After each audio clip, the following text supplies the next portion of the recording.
بسم اللہ الرحمن الرحیم رب اشرح لی صدری واحلل عقدۃ من لسانی یفقهوا قولی قال رسول اللہ صلی اللہ علیہ وسلم انما الاعمال بالنیات وانما لامرئ ما نوى فمن كانت هجرته الى اللہ ورسولہ فهجرته الى اللہ ورسولہ ومن كانت هجرته الى الدنیا يصيبها او امرأة يتزوجها فهجرته الى ما هاجر الیہ رواه البخاری ومسلم۔ حضور صلی اللہ علیہ وسلم نے فرمایا انما الاعمال بالنیات، اعمال کا دار و مدار نیت پر ہے۔ وانما لامرئ ما نوى، اور آدمی کے لیے وہی کچھ ہے جس کی وہ نیت کرتا ہے۔ ومن كانت هجرته الى اللہ ورسولہ، تو جس نے نیت کی اللہ اور اس رسول کی طرف ہجرت کے لیے، تو اس کی نیت یہی ہوگی، یعنی اللہ ورسولہ فہجرته الى اللہ ورسولہ، تو اس کی جو ہے وہ ہجرت کرائے گی اللہ اور رسول کے لیے۔ ومن كان هجرته الى الدنيا يصيبها اور امرأة يتزوجها، اگر کسی نے اس نیت سے ہجرت کی کہ اس کو دنیا حاصل ہوگا یا وہ کسی سے شادی کرے گا، تو فہجرته الى ما هاجر الیہ، تو اس کی جو ہے ہجرت اس طرف ہوگی جس کے لیے اس نے ہجرت کی ہو۔ تو بیسیکلی یہ تو ایک بیک گراؤنڈ ہے جس میں کیا کہتے ہیں، بیسیکلی یہ بتایا جاتا ہے کہ جی کوئی صحابی تھے اور وہ شادی کرنے کے لیے وہ ہجرت کرنا چاہتے تھے، تو ان کو بتایا گیا تھا، لیکن ایک عام طور پر جو ہے یہ جو ہے ہم سب کے لیے ہے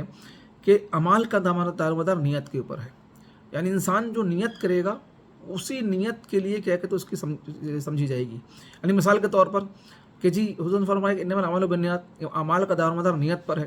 وانما لامرئ ما نوى، اور اس کے لیے وہی کچھ ہے جس کی وہ نیت کرتا ہے۔ ومن كانت هجرته الى اللہ ورسولہ، تو اگر اسے ہجرت کی، سمجھایا جا رہا ہے کہ اگر ہجرت کی اللہ اور رسول کے لیے تو اس کی ہجرت اللہ اور رسول کی طرف کہلائے گی۔ اب اگر وہ شخص کہ ہجرت کر لیتا ہے لیکن اس کے دل میں نیت یہ ہوگی کہ جی وہاں جا کے میں کسی لڑکے سے شادی کر لوں گا، یا دنیا کی کوئی معلومات حاصل کرنے کے لیے ہجرت کرتا ہے، تو ہجرت کیا کہ اس کی پھر وہ معلومات حاصل کرنے کے لیے یا جو اس نے شادی کی جو نیت ہوگی وہی کہلائے گی۔ وہ چاہے دیار اپنے جو ہے وہ چھوڑ کے اپنی جگہ کو دوسری جگہ ہجرت اس نے کر بھی لیا ہو اللہ ہے، لیکن اس کی ہجرت جو ہے اللہ رسول کے لیے نہیں کہلائے گی۔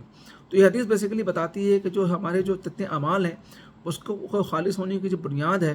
وہ بنیاد یہ ہے کہ جی ہماری نیت کیا ہے، نیت کے اوپر ہے۔ بظاہر کیا کہتے ہیں، اگر ہم ایک عمل ایسا ظاہر نظر آ رہا ہو کہ جی وہی عمل کیا ہے جو دوسرے لوگوں نے کیا ہے، لیکن اگر چونکہ اللہ تعالیٰ دلوں کا حال بھی جانتا ہے، تو اگر کیا کہتے ہیں دل کی نیت کیا کہ صحیح نہیں ہوگی، تو پھر جس مقصد کے لیے کیا کہتے ہیں وہ کام کیا جائے گا، تو وہی کام اسی مقصد کے لیے کلائے گا، وہ نہیں کلائے گا جو بظاہر وہ عمل کر رہا ہو۔ اور اس کے لیے ہجرت کی مثال دی گئی کہ جی کس نے کیا کہتے ہیں اگر نیت کی ہجرت کرنے کے لیے اللہ اور اس کے رسول کے لیے، مکہ سے ہجرت ہو رہی تھی اور وہاں سے مدینہ لوگوں نے ہجرت کیا، تو ان کی نیت یہ تھی کہ ہم اللہ اور اس کے رسول کی ہجرت کر رہے ہیں، تو ان کی ہجرت جو ہے وہی کہلائے گی کہ انہوں نے اللہ اور اس کے رسول کی ہجرت کی۔ لیکن اگر کیا کہتے ہیں کوئی شخص ہجرت کرتا ہے کہ جی مدینہ میں کوئی خوبصورت لڑکی ہے یا کیا کہتے ہیں بزنس کرے گا اور اس کے لیے ہجرت کر رہا ہے، تو اس نے کہا کہ جی چلو میں وہاں جا کے بزنس بھی کر لوں گا، شادی بھی کر لوں گا، اور یہ مسلمانوں کے ساتھ ہجرت بھی ہو جائے گی، تو ہجرت کیا کہتے ہیں اس کی وہ نہیں کہلائے گی اللہ اور رسول کے لیے۔ اس کی ہجرت جو کہلائے گی وہ کہلائے گی کہ اس نے جو ہے تجارت کے لیے ہجرت کی ہے یا کیا کہتے ہیں شادی کے لیے ہجرت کی ہے۔ تو بیسیکلی جو سمجھانے کا جو اس حدیث میں جو کیا کہتے ہیں بنیادی مقصد ہے وہ بیسیکلی یہ ہے کہ جی نیت آپ کی خالص ہونی چاہیے، چونکہ اعمال کا دار و مدار جو ہے رسول اللہ صلی اللہ علیہ وسلم نے فرمایا کہ اعمال کا دار و مدار جو ہے وہ نیت کے اوپر ہے،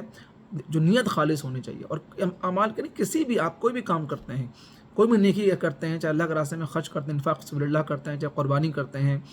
چاہے اللہ کے راستے میں کسی کو کھانا کھلاتے ہیں، کپڑے دیتے ہیں، تو تمام چیزوں کے لیے اگر کیا کہتے ہیں آپ کا پرائمری بیسک آپ کا جو آپ کے دل کے اندر اگر اللہ اور رسول کی اطاعت اگر کیا کہتے ہیں آپ کے ذہن کے اندر کہ جی اطاعت کر رہا ہوں میں، یا اللہ کی رضا حاصل کرنے کے لیے کیا کہتے ہیں میں کر رہا ہوں، اللہ کے رسول کی رضا حاصل کرنے کے لیے کر رہا ہوں، تو وہ کہلائے گی۔ لیکن اگر آپ نے کیا کہتے ہیں بظاہر کوئی نیک کام بھی کیا، کسی کو زکوٰۃ دے دیا، کسی کو صدقہ دے دیا، کسی کو خیرات دے دیا، کسی کو اللہ کے راستے میں مدد کر دی، جہاد کے لیے مدد کر دی، اور آپ نے یہ سوچا کہ جی میرا نام ہوگا کہ لوگ مجھے کہیں گے جی کتنا اچھا آدمی ہے، اس نے میری مدد کی ہے، یا یہ کہ جس کو میں دے رہا ہوں وہ میرا احسان مند ہوگا اس لیے کہ ظاہر ہے کہ میں نے اس کی مدد کی ہے، تو پھر اس کا مطلب یہ ہوگا کہ آپ نے پھر اس کام کے لیے اللہ کی رضا حاصل کرنے کے لیے وہ کام نہیں کیا، بلکہ آپ نے وہ کام اس لیے کیا کہ لوگ آپ کو اچھا سمجھیں گے، یا جس کی آپ امداد کر رہے ہیں وہ آپ کو اچھا سمجھے گا، اور آپ اگر اس کو کام کہیں گا تو وہ بائنڈنگ ہے کہ وہ آپ کو کام کرے گا، چونکہ آپ نے اس پہ احسان کیا تو وہ بھی آپ پہ احسان کرے۔ تو اگر اللہ اور اس کے رسول کے لیے کیا تو پھر آپ کو توقع نہیں رکھیں، اس لیے جب اللہ اور اس کے رسول کے لیے کیا تو پھر اجر کے جو آپ کو رکھنا ہے کہ جو اجر مجھے ملے گی وہ خیال رکھنا ہے کہ اللہ اور اس کے رسول کی طرف ہی ملے گی۔ ایون آپ نے کسی کی مدد کی ہو اور اگر کیا کہتے ہیں وہ جو ہے آپ کے بدلے میں آپ کو کیا کہتے ہیں کبھی اگر آپ کو ضرورت پڑتی ہے وہ شخص آپ کی مدد نہیں کرتا تو آپ کو ہے وہ نہ آپ کے دل کو میں تنگی ہونی چاہیے، نہ کیا کہتے ہیں آپ کو کچھ چیز ہونی چاہیے، اس لیے کہ آپ نے بدلے کے لیے کیا ہی نہیں تھا، آپ نے تو اللہ اور رسول کے لیے کیا تھا۔ ایسی اس کی مثال ہے کہ حضرت عائشہ ہماری جو ماں ہیں امہات المومنین میں سے حضرت عائشہ صدیقہ رضی اللہ تعالیٰ عنہ، جب کیا کہتے ہیں ان کے اوپر جب غلط تہمت ایک لگائی گئی تو ظاہر ہے کہ جو مومنین تھے ان کو تو پتہ تھا، تو انہوں نے تو اس کو مانا ہی نہیں، انہوں نے کہا کہ نہیں یہ تو ہو ہی نہیں سکتا، پاکیزہ خاتون ہے ظاہر ہے۔ لیکن جو منافقین تھے انہوں نے کیا کہتے ہیں بڑا پروپیگنڈا کیا کہتے کیا اور ان پہ الزامات لگائے، اور اس میں کیا کہتے ہیں کوئی جو معصوم مسلمان تھے وہ بھی کیا کہتے ہیں اس کے بہکاوے میں آ گئے۔ تو حضرت ابوبکر صدیق رضی اللہ تعالیٰ عنہ جو ہے وہ کسی اپنے رشتہ دار کی مدد کیا کرتے تھے، جب ان کو پتہ لگا کہ یار میں تو اس کی مدد کرتا ہوں اور کیا کہتے ہیں یہ الٹا کیا کہتے ہیں میری پاک دامن بیٹی کے اوپر تہمت لگانے کے اوپر کیا کہتے ہیں پیش ہے، تو انہوں نے یہ نیت کی کہ میں اس شخص کی مدد کیا کہتے ہیں نہیں کروں گا۔ تو اللہ کے رسول نے کیا کہتے ہیں ان سے فرمایا کہ نہیں، اگر آپ اللہ اور اس کے رسول کے لیے کیا کہتے ہیں مدد کرتے تھے تو آپ اس کی مدد کیا کہتے ہیں کرتے رہیں۔ تو پھر حضرت صدیق رضی اللہ عنہ نے کیا کہتے ہیں وہ رجوع کیا اور کیا کہتے ہیں پھر ان کی مدد کو بعد میں جاری رکھا، اس لیے کہ ظاہر ہے تو یہ ہمارے صحابہ کرام کی زندگی ہے، یہ ہمارے لیے نمونہ ہے جو ہمیں بتاتی ہے کہ اس حدیث کو کس طرح سے انہوں نے پریکٹیکلی کیا کہتے ہیں امپلیمنٹ کیا۔ جب چھوٹا سا کام کرتے ہیں کسی کے کام آ جاتے ہیں،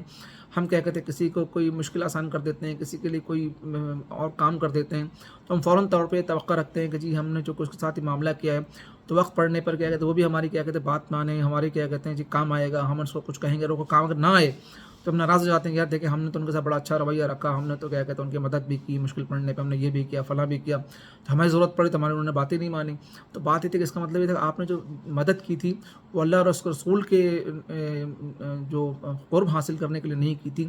بلکہ آپ نے اس لیے کی تھی کہ جی آپ اسے کام آ رہے تھے وہ بھی آپ کے کام آئے گا۔ تو اللہ تعالیٰ سے دعا ہے کہ اللہ تعالیٰ مجھے بھی اور آپ کو بھی اور ہم سب کو اپنی نیتوں کو خالص رکھنے کی توفیق عطا فرمائے، اس لیے کہ ہمارے اعمال کا دامدار نیت پر ہے، اس لیے اس حدیث کو جو ہے بخاری مسلم دونوں کے اندر کیا کہتے ہیں روایت کیا گیا ہے کہ اور میں اس حدیث کو پڑھتے ہوئے اپنے اس ویڈیو کا اختتام کرتا ہوں کہ قال رسول اللہ صلی اللہ علیہ وسلم انما الاعمال بالنیات وانما لامرئ ما نوى ومن كانت هجرته الى الله ورسوله فهجرته الى الله ورسوله ومن كانت هجرته الى الدنيا يصيبها او امرأة يتزوجها فهجرته الى ما هاجر اليه۔ آخر دعوانا الحمد للہ رب العالمین۔